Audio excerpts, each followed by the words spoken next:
Watch how large PET bottles are automatically picked, placed, and packed into cartons with minimal operator intervention.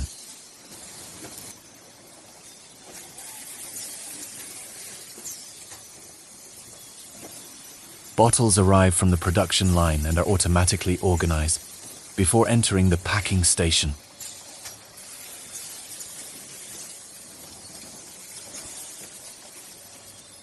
A controlled buffering system accurately positions each bottle, preparing it for the pick and place cycle.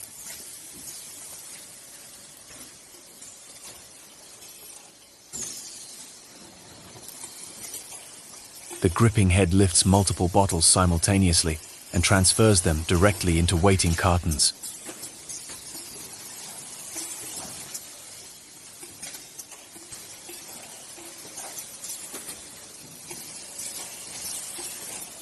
Once loaded, the cartons automatically exit the case packer and move downstream for final sealing.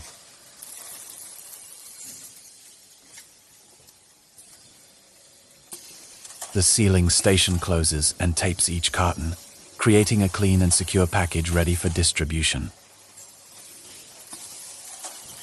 Looking to automate your packaging line? Contact Pat Manufacturing Solutions for complete end-of-line packaging solutions.